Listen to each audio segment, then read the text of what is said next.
Welcome to my reading corner, and I want to tell you guys about what I am currently reading today.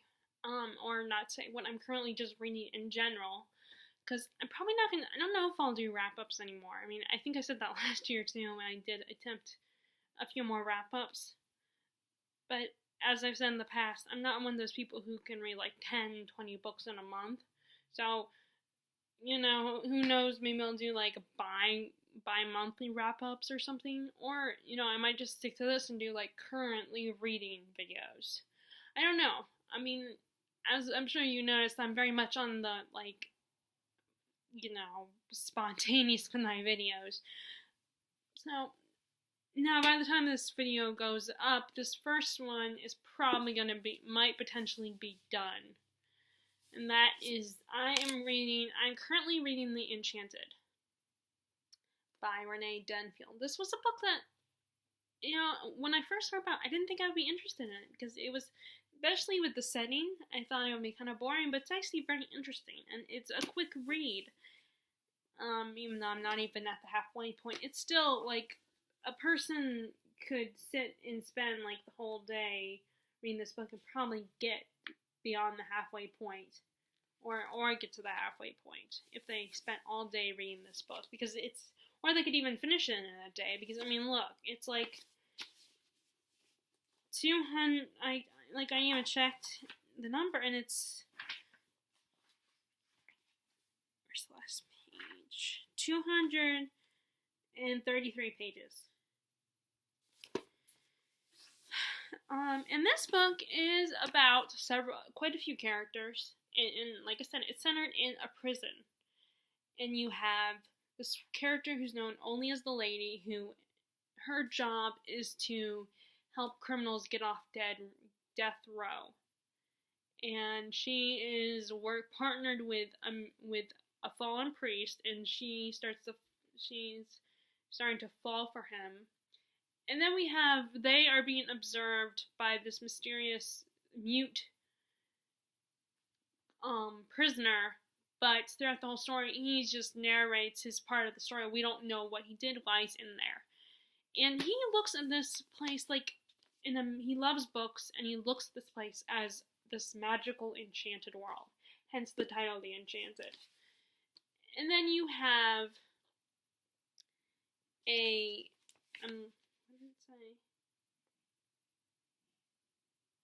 the warden, a kind man within a cruel system. I don't think we spend much time with the warden. So this woman is like working with this one particular client who actually wants to die, and she's trying, but despite that, she is still doing her job and investigating and asking questions and talking to his relatives outside of the prison, despite the fact that he is not happy about that. And just the way that the story's so beautifully written, and it definitely makes, despite this very dark and grim setting, and plus, who doesn't like a story where there's a character that loves reading as much as we do? So, and it's also very easy to read. It's not that hard, and yes, the chapters are long, because the shorter books, I've noticed, like because if they're shorter, then the individual chapters themselves will be a lot longer, because you can, if you gotta compensate for the length of the book. If it's not a long book, it's not a super long book, then why not take advantage and make the individual chapters really long? Now, although they're not actually chapters, they're like sections, and the way they're spread out is it feels like they're chapters. As you can see, I haven't gotten very far in this book, but I'm really enjoying it. I love the writing, and the characters are all so interesting and intriguing. You wonder, and you get hints of this lady's past, and that she sees herself within this prisoner that she's working with. But you don't know what her past is. And the mute prisoner is really interesting too. You wonder, and you can't help but ask yourself, why is he in here? Was his crime really that bad, or or maybe his crime wasn't that bad? It's just typical messed up prison system, that because he did something worth getting him in there, but it wasn't that horrible compared to some people. And then also, why did the priest fall? I mean, did he stop believing in what they were, the beliefs of the church, or like did he cross a line in the church? I'm definitely interested in why the priest fell from grace, so to speak. So hopefully I will get this done soon. And I'm off unless they call me. I got plenty of time. I'm like gonna be off for several days until this weekend, so I have several days to read this book.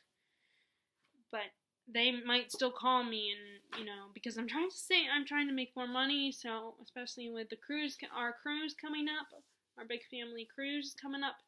So more money, the better. I'm still reading The Stand by Stephen King for the Stephen King Project. I'm almost on book 2 of this book, and it's like, this one definitely, like, we have a similar story to Station 11 with this flu wiping out the whole human population, most of the human population, and there's a handful of characters that have survived, but the difference is that we mostly spend time, like, we get glimpses, we go back and forth and get glimpses of how the characters in Station 11, how they, like, what happened to them and where were they when the flu epidemic hit.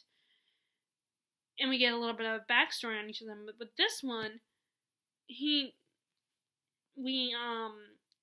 get that, but after that, but we get like more of that. Like, we're spending a lot more time. Like, the first book spends time with all those characters and how they're dealing with this world, how this epidemic has killed most of the human population and how they're dealing with it.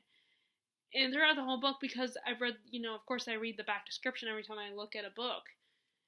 And I listen to other people's reviews and stuff, as long as they don't spoil anything for me. And so far, I know that we have these two characters, Randall Flagg, aka the Darkman, I believe, and then we have Mother Abigail.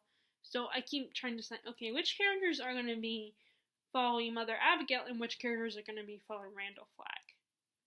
And some of them with their personalities kind of gives me an idea, but I could be wrong, and these characters could surprise me, because this is Stephen King. And the other thing is that in Station 11, like I said, we only get bits and pieces of right when the flu hit and the backstory, but we spend more time in when it's like 10, 20 years later. I think it's like 20 years later. We spend more time in the 20 years later with the characters and how they're dealing with the aftermath and what happened to them years later after this all happened, and how it's still, this flu has still occurred, and it's not like in 20 years things will all of a sudden start going back to the way it was before. In this one, I haven't even got to that point yet. I'm still kind of meeting these characters and getting to know them and seeing their lives and how they're handling and how they're reacting to this situation. But I am almost there on book two, which I imagine will be, I don't know. Maybe, I don't know if there will be time jump or not. But, as I'm reading books like this, I keep thinking about what's going on the show Gotham. Because they're kind of in an apocalyptic type situation on this last season of Gotham. Sadly, it's ending. It got canceled. But they were able to, they found out ahead of time that it was going to be canceled. So they were able to write this last 12 arc season that has an ending to it, and doesn't just, because there's some shows that don't get that. There are some times where shows don't get lucky and find out too late. But I think, you know, if your show is still kind of just getting its feet on the ground, then you definitely like, or if, I think the key thing is to plan like the series is gonna end. Like that's what Joss Whedon did in season 5 of Buffy. He planned it like it was going to end on season 5, and I think the same thing with the Supernatural writer Eric Kripke did the same thing. He planned it as if the series was going to end, and it was the same season actually. I think it was also season 5. Which that's kind of interesting actually.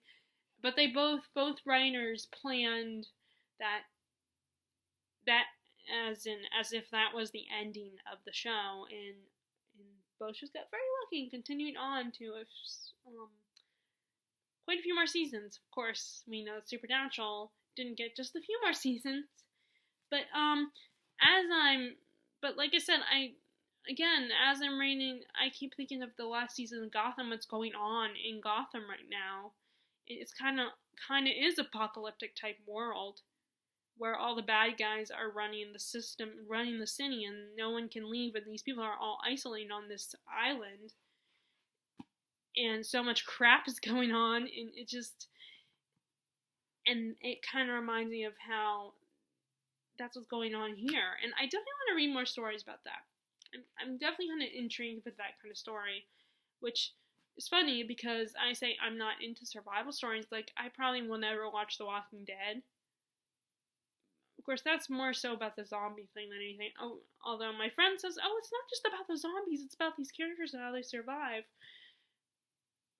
But in that case, like, I've said before that I would rather watch a rom-com or a romantic drama than reading it, but I'm the opposite with like survival type stories, and like I would rather read those stories.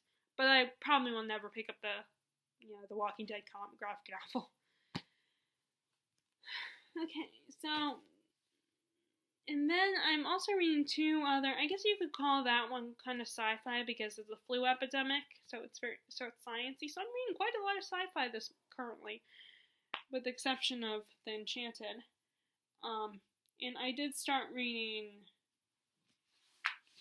this one as well, and this is not science fiction, or not sciencey at all, but I didn't get very far in it, and I picked The Enchanted because it looked like it would be a quick read. I figured squeeze in one more book to at least get at least get 4 books read in this month.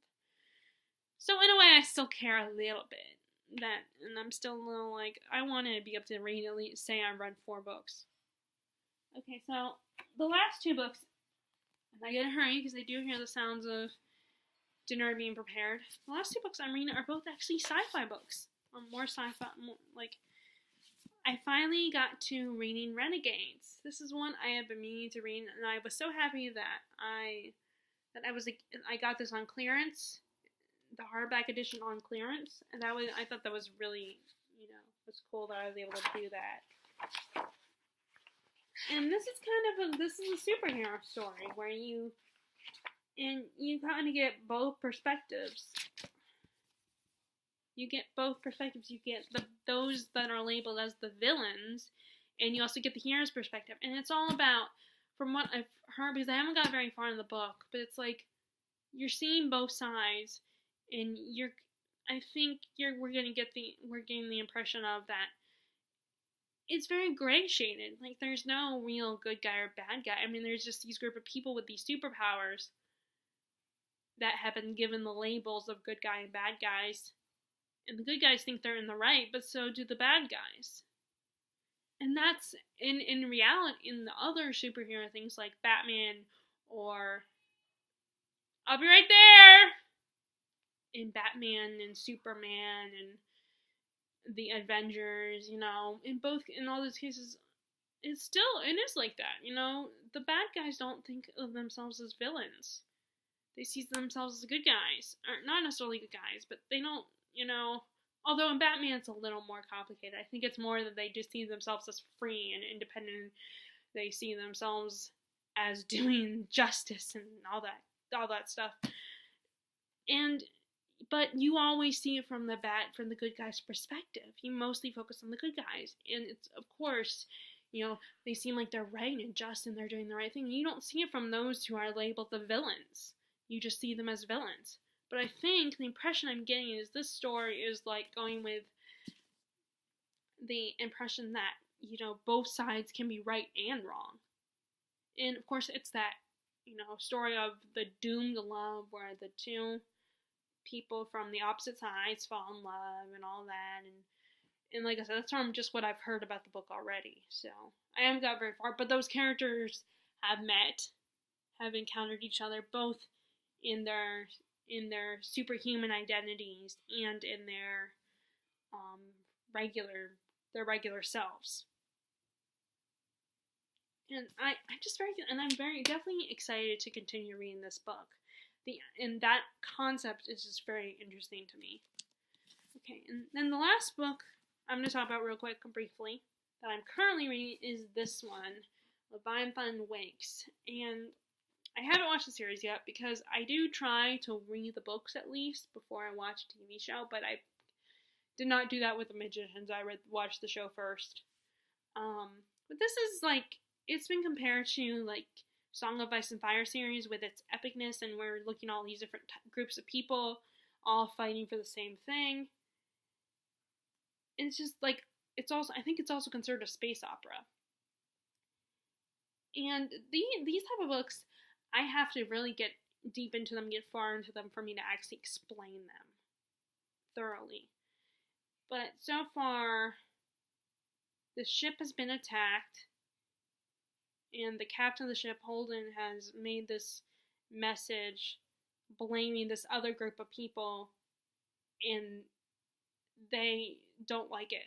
They responded to, and they don't like being accused of this. So these people have to, Holden and his crew have to answer for that. And we have a detective in the story, and we have, it's again, one of these series that it's hard for me to really explain and do it quickly, because like I said, I'm trying to do this really quickly, because I can hear the sounds of dinner being prepared. But again, it seems like it's really interesting. I definitely want to continue reading this, but it's going to take me a while. It's a chunker, it's a big book. But I do like the big print of this book. And this is one of my goals, to definitely get into more sci-fi books. As well as nonfiction and horror and all that. So that's what I'm currently reading right now. I would love to hear what you guys are reading. Feel free to share in the comments below if you wish. If you like this video, be sure to give it a thumbs up and click subscribe if you haven't already. And click the bell icon below if you want to be notified when I post new videos. And as always, I hope you are enjoying your reading, and I will talk to you all later. Alright, bye!